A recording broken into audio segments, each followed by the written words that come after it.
नमस्कार दोस्तों, मैं हूं अनिल। आपका स्वागत है हमारे यूट्यूब चैनल गुरुजी स्टडी अड्डा में।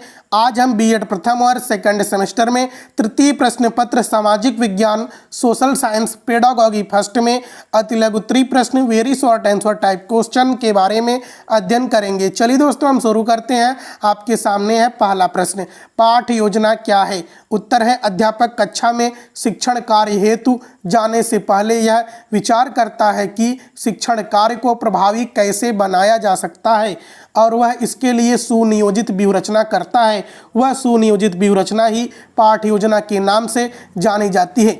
देखिए दोस्तों, जो शिक्षक होता है कक्षा में पढ़ाए जाने से पूर्व वह अपने घर पर पाठ योजना का निर्माण करता है। पाठ योजना में वह प्रकरण बच्चों से कैसे निकलवाएगा, कौन से प्रस्तावना के प्रश्न रखेगा ताकि बच्चे प्रकरण को बता सके, किस शिक्षण विधि का कितने समय में वह प्रयोग करेगा, इन सभी की वह योजना बनाता है।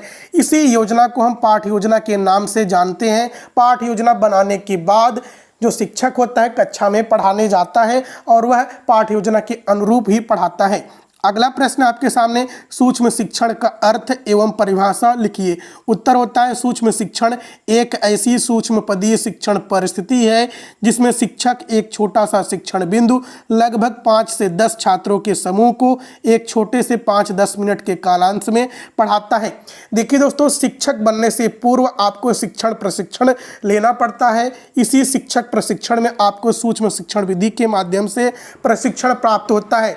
सूक्ष्म शिक्षण विधि में आपके ही कक्षा के 5-10 छात्र अध्यापक होते हैं जिनके सामने आपको पढ़ाना होता है। वह आपकी त्रुटियों को बताते हैं, फीडबैक देते हैं कि आप कितना अच्छा पढ़ा रहे हैं, कहाँ आपकी त्रुटियां हैं।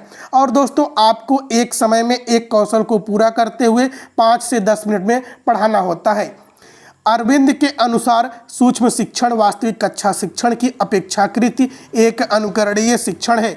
अगला प्रश्न आपके सामने, पाठ योजना का महत्व बताइए। उत्तर है पाठ योजना बनाने से अध्यापक की समय एवं शक्ति दोनों की बचत होती है। यह योजना अनुसार क्रमबद्ध ढंग से अध्ययन अध्यापन प्रक्रिया संपन्न करता है, अतः वह शिक्षण बिंदु से विमुख नहीं हो पाता है, जिससे नियत समय में अपेक्षित पाठ्य वस्तु का पठन पाठन कराना संभव होता है। देखिए दोस्तों, पाठ योजना के माध्यम से ही हम कक्षा में पढ़ाने जाते हैं। जब हमारी योजना पहले से ही सुनियोजित होगी तो हम कक्षा में कुछ भी मतलब कि बच्चों को बहकाएंगे नहीं, हम अपनी योजना के अनुसार पढ़ाएंगे। इससे समय की बचत होगी और विषय वस्तु की हमको जानकारी पहले से रहेगी।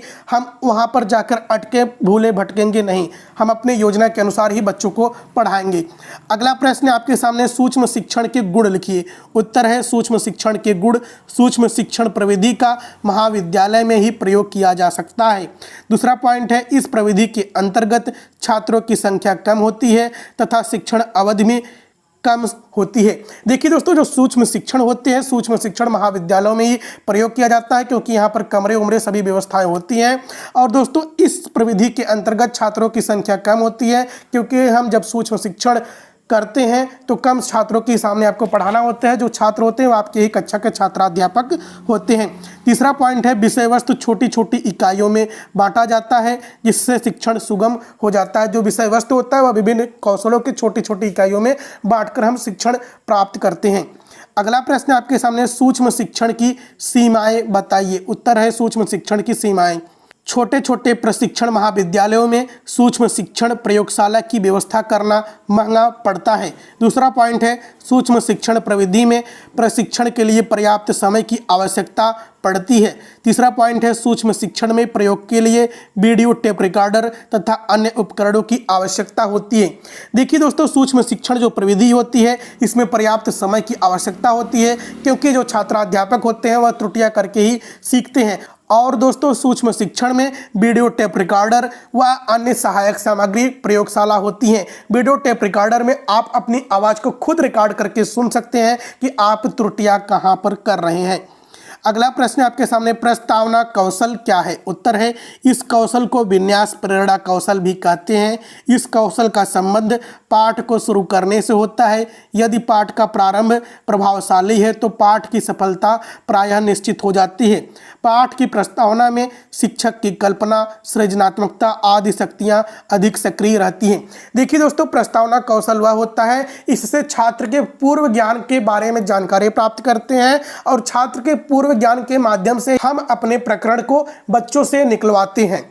अगला प्रश्न आपके सामने, दृष्टांत कौशल क्या है? उत्तर है, शिक्षक जब किसी विषय वस्तु को सरल तथा स्पष्ट बनाने के लिए चित्रों, स्पष्टीकरण, उदाहरणों आदि का सहारा लेता है तो इसे दृष्टांत कौशल या दृष्टांत व्याख्या कौशल कहते हैं। देखिए दोस्तों, जो शिक्षक होता है अपनी शिक्षण विधि में जब वह चित्र, स्पष्टीकरण, उदाहरणों आदि का सहारा लेकर पढ़ाता है तो हम इसे दृष्टांत कौशल कहते हैं। यानी दृष्टि देखकर हमको पढ़ना, इसे हम दृष्टांत कौशल कहते हैं। अगला प्रश्न आपके सामने, दृष्टांत के प्रयोग के उपागम को लिखिए। उपागम का मतलब होता है साधन। उत्तर है, दृष्टांत का प्रयोग करने के लिए विभिन्न उपागमों का प्रयोग किया जाता है। ये उपागम है। देखिए दोस्तों, उपागम का मतलब होता है साधन। पहला साधन है शाब्दिक, दूसरा साधन है अशाब्दिक।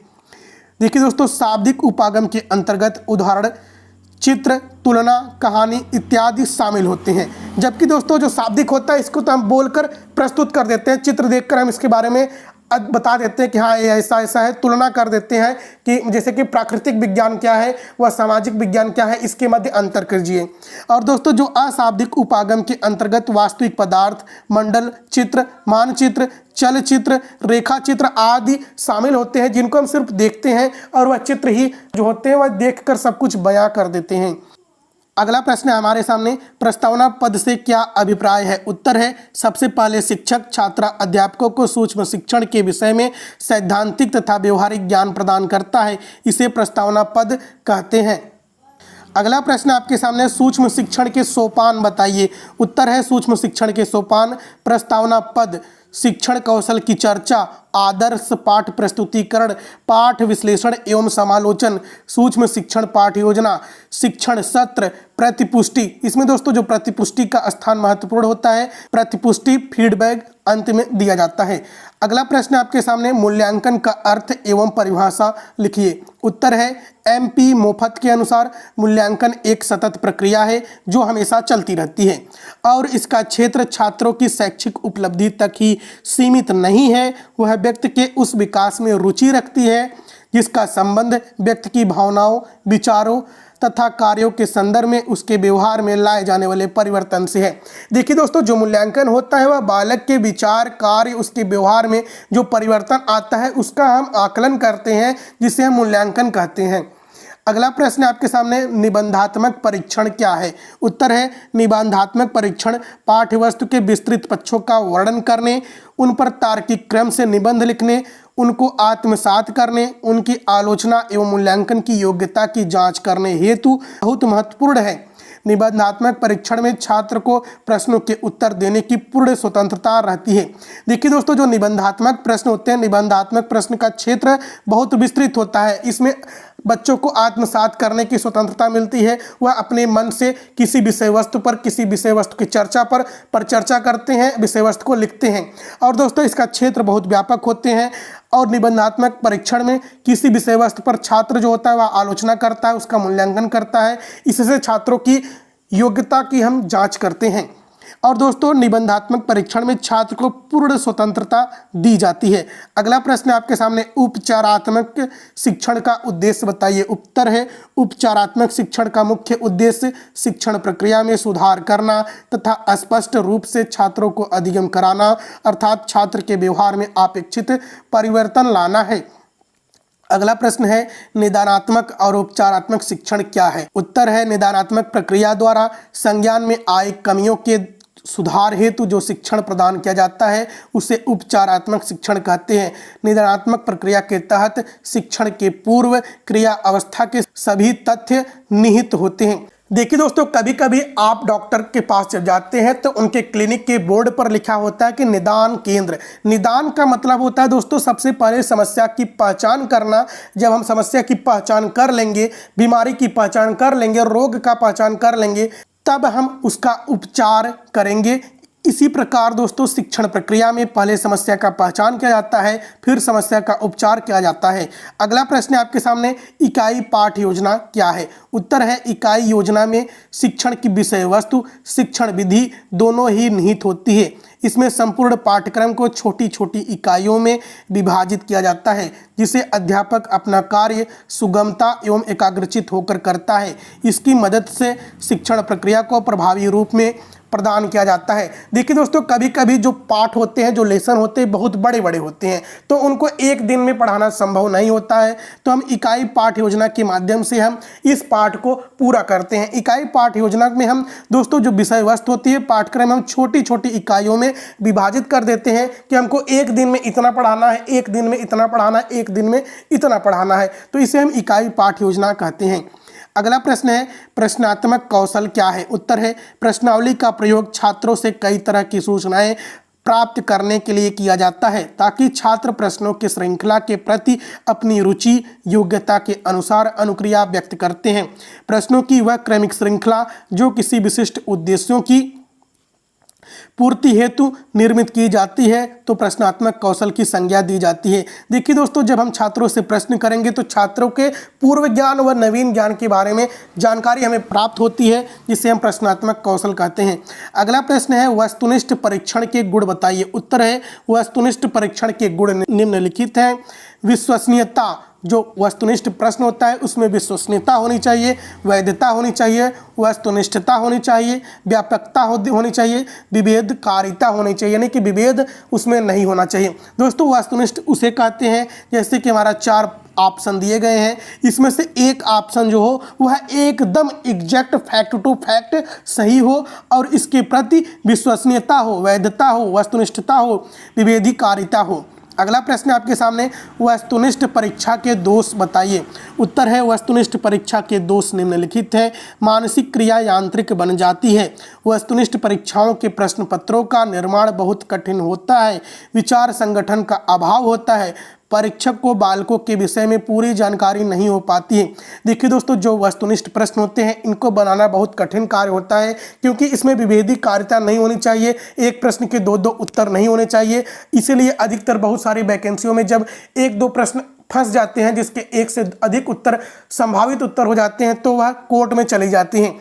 यही कारण है कि जो वस्तुनिष्ठ प्रश्न बनाया जाए उसमें विभेदकारिता, वस्तुनिष्ठता, वैधता सबको ध्यान में रखकर बनाई जाए।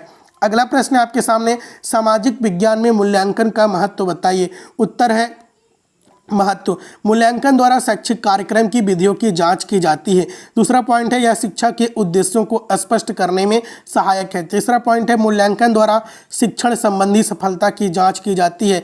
चौथा पॉइंट है मूल्यांकन द्वारा उत्तम अध्ययन तथा सीखने के प्रोत्साहन मिलता है। देखिए दोस्तों, जब हम मूल्यांकन करेंगे तभी हम पता करेंगे कि छात्र किसी भी विषय वस्तु के बारे में कितना सीख पाया है। अध्ययन के सीखने के लिए दोस्तों मूल्यांकन जो होता है प्रोत्साहन का कार्य करता है। जैसे कि जब किसी को मार्कशीट जब देते हैं तो हम उसका मूल्यांकन करके उसको 1 अंक के रूप में व्यक्त करते हैं। अगला प्रश्न है आपके सामने, सामाजिक विज्ञान में प्रयोगशाला विधि। उत्तर है प्रायोगिक परीक्षा का प्रयोग प्रायोगिक विषय जैसे विज्ञान, भूगोल, कृषि आदि में किया जाता है। ऐसे परीक्षाओं में बालकों की प्रायोगिक शक्ति, कौशल का अनुमान लगाया जा सकता है। देखिए दोस्तों, सामाजिक विज्ञान में जो प्रयोगशाला विधि होती है इसमें विज्ञान, भूगोल, कृषि आदि में प्रायोगिक परीक्षाएं ली जाती हैं। तो दोस्तों, यदि आप चैनल पर पहली बार आए हो तो चैनल को सब्सक्राइब कर लीजिएगा, बेल आइकन प्रेस कर लीजिएगा, वीडियो को लाइक शेयर कर दीजिएगा। जय हिंद, जय भारत।